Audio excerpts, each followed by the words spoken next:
Hey everyone, welcome to a brand new episode of Power Moves YLN Edition. On this episode, I chat with Mathew Morley, who is an agent with RE/MAX First in Calgary. And Matt has experienced all sorts of great accomplishments within his real estate career, but he's also faced a lot of adversity. In this conversation, we dive into the fact that Matt's been through 3 open heart surgeries, and despite those challenges in life, he's really maintained a positive mindset, a positive outlook on life. And in this conversation, we dive into what has allowed him to do that. He also shares some of his biggest takeaways in terms of these great achievements that he's had with the real estate side, how he's accomplished that, how he structures his day and ensures that he's always leading with gratitude. I hope you enjoy this episode of Power Moves YLN Edition. From RE/MAX, this is Power Moves YLN Edition, where we go in depth with some of the best young RE/MAX agents and brokers to unpack what it takes to be a top producing real estate agent and the moves that took their careers to new heights. My name is Wade Paterson. I'm an executive director with RE/MAX Canada, and I'm your host for this audio experience. And on this episode, I'm joined by Mathew Morley of RE/MAX First in Calgary, Alberta. A top 100 RE/MAX Canada agent, Matt has been selling real estate for 18 years and has experienced adversity, not only in his real estate career, but also in his personal life. Despite undergoing 3 open heart surgeries, Matt has maintained a positive and driven mindset, which has been a factor in pushing himself to the limit in all he does, manifesting a life of health and abundance. Matt, welcome to Power Moves YLN Edition. Thanks for having me, Wade. Excited for this conversation. And where I want to start with it, Matt, is going back to an Instagram post that you had on December 2nd of last year. So you said, with 3 years behind me since my 3rd open heart surgery, it feels only appropriate to reflect on what the time has meant for me and share some things I've learned. You then give 4 pieces of advice, which I think will build a nice structure for this conversation. I want to tackle each one at a time. The first is, we're more resilient than we realize. So with that in mind, can you share with the audience, what is that adversity you faced and how did you find the resilience to get past it? Yeah. I mean, as you shared, I've had 3 open heart surgeries. My first was when I was 4 years old. My second was abrupt and unexpected at the age of 25. And then the third was just 3 years ago that was the 3-year anniversary that you shared that post. And so, I was born into challenges with health.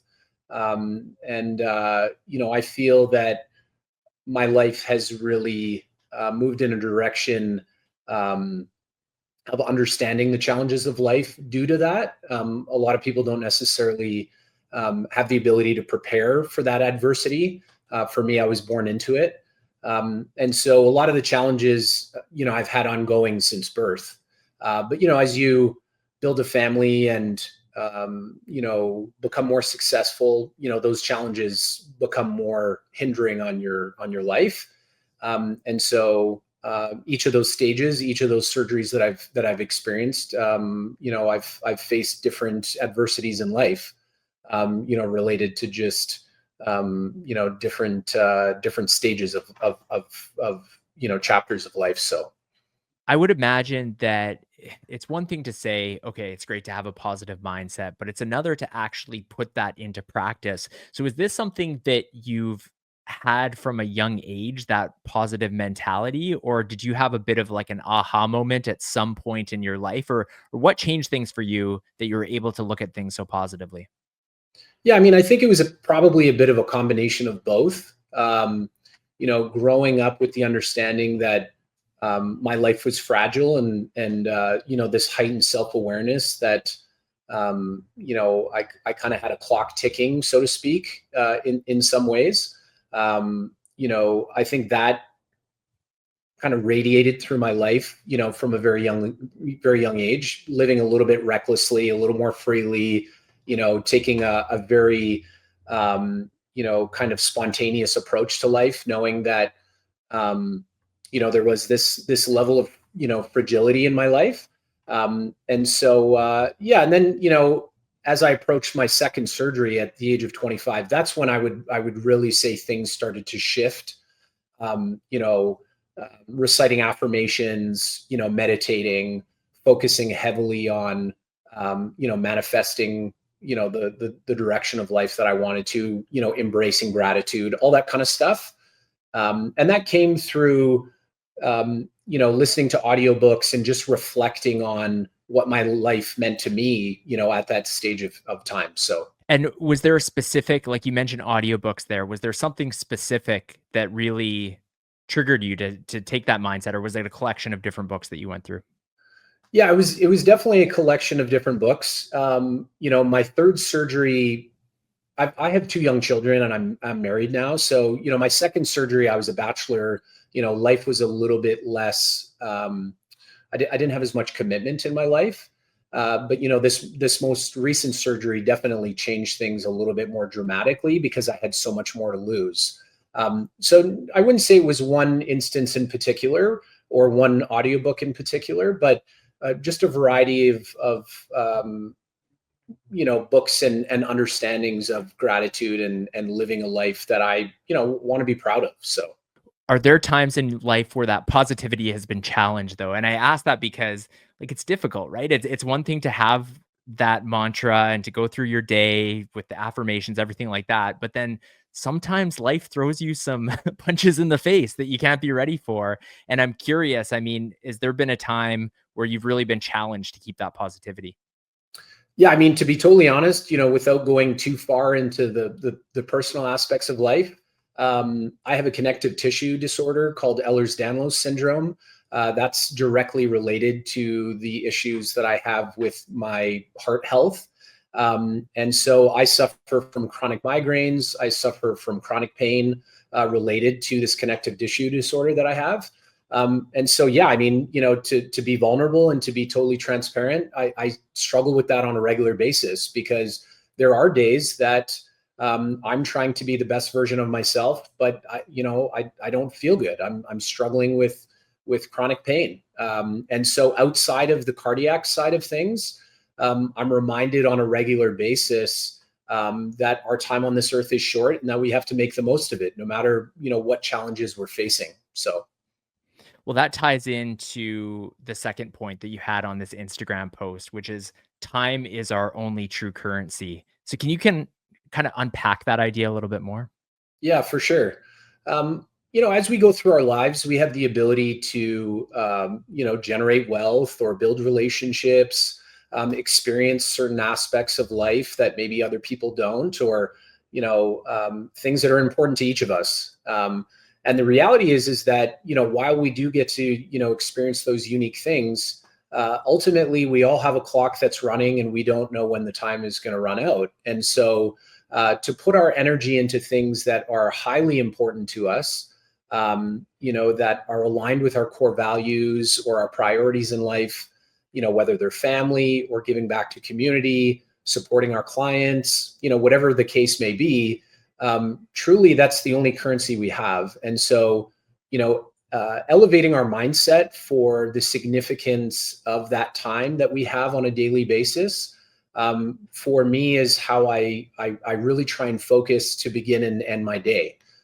You know, just reminding myself that, you know, I'm grateful for the day that I just had, and I'm grateful for the day, you know, tomorrow that I'm hopefully going to wake up and be able to enjoy equally. You mentioned family in the earlier part of the conversation. And that third point on the Instagram post was having people to love is the greatest gift on earth. So can you kind of break down like how that really changed for you going from the second surgery that you had and then eventually you have family? Like how big of an impact has that been?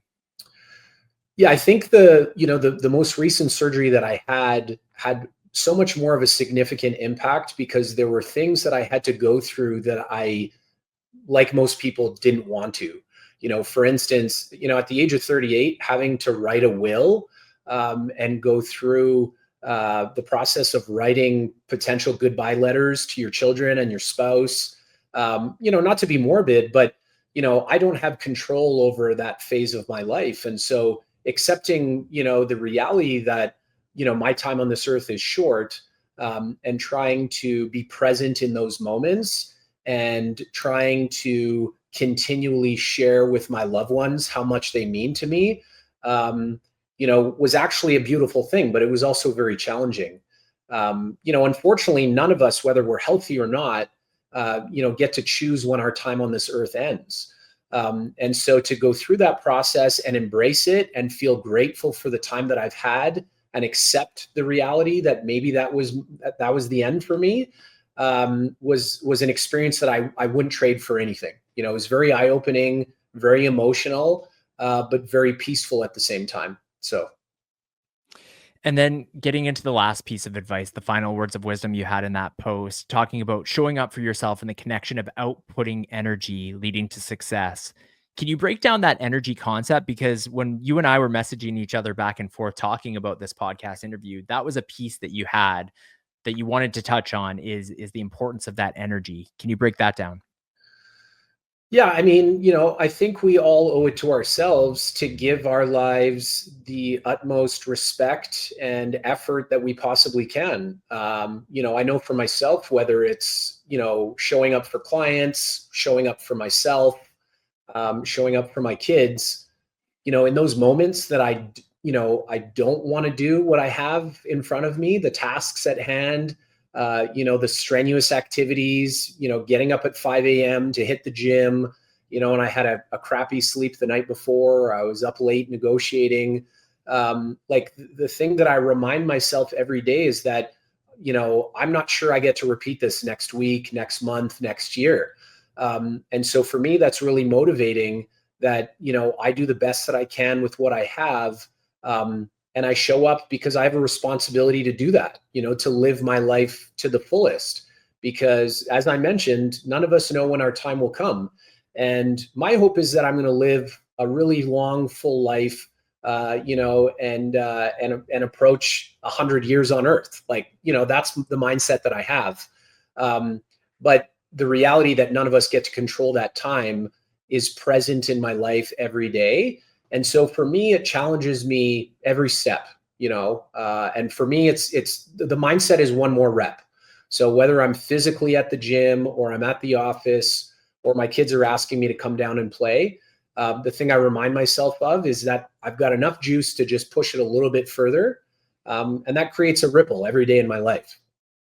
I mentioned some of the stats earlier in the conversation. Top 100 Remax Canada agent, number one at your office, Remax First. So when it comes to the business specifically, what do you think it has been that has clearly led to you doing a great job as an agent, being one of the top producers? What has been the secret to your success in business? Yeah, I mean, it's going to sound really cheesy, but I think when gratitude is at the forefront of everything that you do, it really shapes, the direction that you go. Like a big thing that I share with some of the guys that I mentor is, we never say, I have to do this, I get to do this.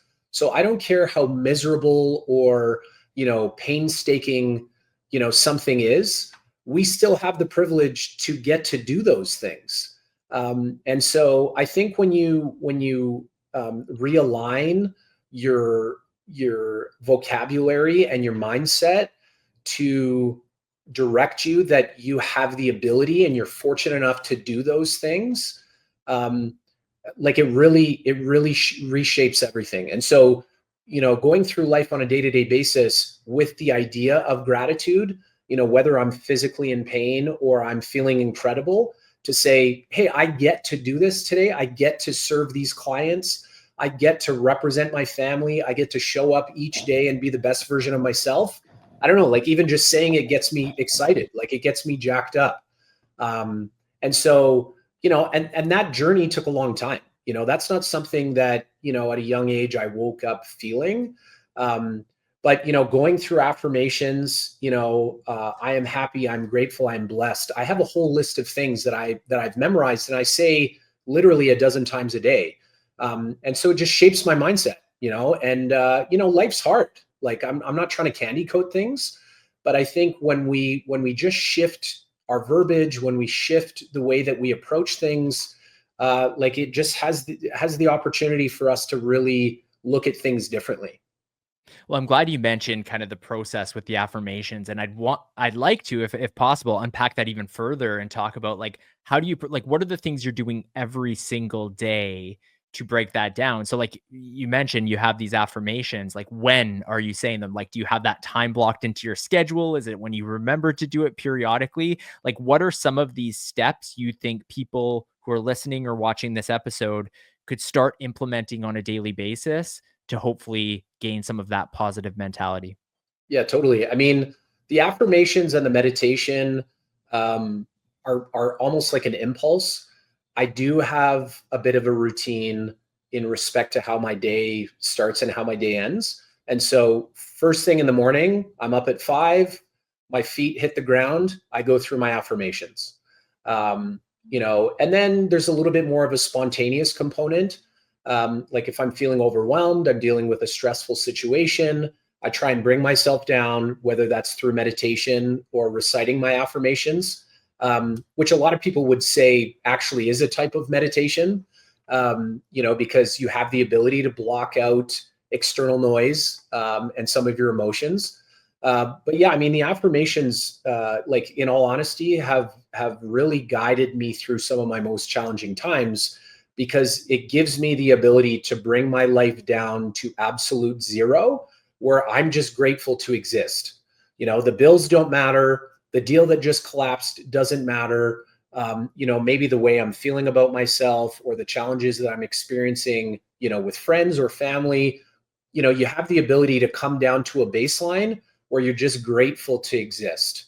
And for me, like that's the easiest way for me to get through any of those challenges. Seem like meditating. Your message has had an impact on others. You were one of our breakout speakers at the Activate conference in Toronto last fall. And in a previous interview for Power Moves YLN, I interviewed Garrett Pedler, and he was saying that after seeing your presentation, it changed for him. And he thought, okay, if Matt's getting up at 5, I'm going to do 4:30. And I think pretty much since he saw you present, he's been doing the 4:30 a.m. and has noticed a world of difference. So, I mean, something to share with you that that you've already had an impact on others. But where I want to take this is that's kind of on the daily, on the micro. But what about for the macro, right? So you have this gratitude, which is really good. That's grounding you. But then when you look, we're early in the year. Do you also, on the contrast, have a goal setting process or something in terms of what you want to achieve? Because clearly you're doing that on a high level already. So is that also part of your process, or is it mostly just the gratitude and everything kind of happens organically? No, I mean, I would be deceiving you if if I said that. Um, I'm hyper focused, very organized. I spend a lot of time putting energy into people, and so my business has been built. While it is heavily built on gratitude, the hyper awareness, with that being at the forefront, has created the ability to be, highly successful. Fortunately. And so, last year and the year before, I did over 100 transactions on my own. And a lot of that came from this kind of originating mindset of gratitude. So, treating my clients at a high level, guiding them through the process, with exceptional communication, treating my clients that send me referrals, these gratitude gifts. um, you know, they everything kind of branches off, stemming from gratitude. Um, but my organization, my high level of communication, the way we treat our clients, the systems we have in place, those are all the things that, truly allow me to be successful in the business. We're not coasting through this, just day by day. There is a plan that I'm executing and repeating on a regular basis in order to continue to grow and in order to continue to support my clients. So, What type of parameters have you put into your business or systems to enable you to have this balance you're talking about, right? Because to have time for your family, everything like that, but also you're doing a ton of business. Like, what have been some key game changers for you that have allowed you to kind of hit all of these important aspects of your life? Yeah, I think the first one is acceptance. Having a partner that understands that, while we may have dinner plans, that, we can't deviate, from what I've given my word to my clients to support them. And so, there's challenges just like anyone else, especially, doing high volume. But I think having the ability to be a little bit spontaneous, implementing, real life changes in real time. So for instance, this weekend we put together, 4 deals for clients of ours. I say we because I have a full-time admin that, really helps support me through that. And so, with the mindset of gratitude, I say we because, without the support of my team, I couldn't operate at a high level. And so, we have, email support for our clients that, are pre-designed. I have different platforms and components to my business that, allow me to take a step back when I need to. But the reality is ultimately I have a spouse and kids that are part of my business. I go home and share stories of what we're doing and the impact, the small impact that it's having on people's lives. So I think all of that's really important, not keeping our business a secret, sharing with my kids by name, bringing my kids on the occasion to some showings or to listing appointments. Like the reality is I'm human and I want my family to be part of the process that I'm so heavily invested in. So I think, all of those pieces have a big role in making, what we do successful, all of us. I love that perspective. And this is a question that was brought up at one of our top producer panels, and I love it. It's the idea of, if you could go back to day one in the business, what would you change? Like, what is something that you learned eventually that you're like, darn, like if I knew this from day one, it would have accelerated my business. Do you have one takeaway? Yeah, to be honest, I think having a mentor, really would have shaped things quite a bit differently. I got licensed when I was 23, and that was in 2006. And so there weren't many 23-year-olds selling real estate. And so I didn't really have a mentor to look up to kind of, you know, um, shape a business that I had a vision for. A lot of the agents that I was, kind of around were in their late 60s or early 60s. And so it was a very different approach to the business. And, it proposed some challenges, being headstrong and strong willed. I didn't take, the older demographics direction to heart.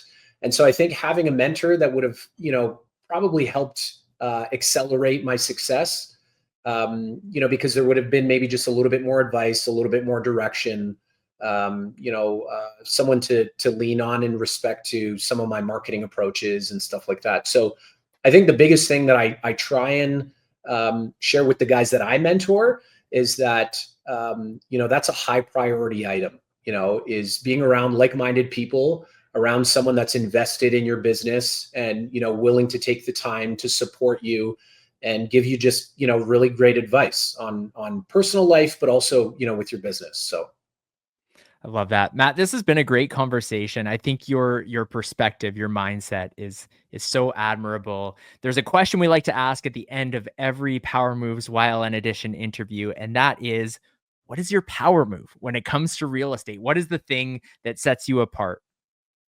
yeah, I mean, that's a good question. And I think that aligns with, what our why is. And for me, it's people. I never intended on getting into real estate or sales. My aspirations were to be a firefighter. And that changed when I had my second open heart surgery. And, it was hard. But, what I've done over the last 19 years is implemented all the reasons I wanted to support my community and applied it to real estate. So we just show up, in a tremendous way every day for our clients, and do the best we can to support them. Matt, thank you so much for joining me on this episode of Power Moves YLN Edition. Thanks for having me, Wade.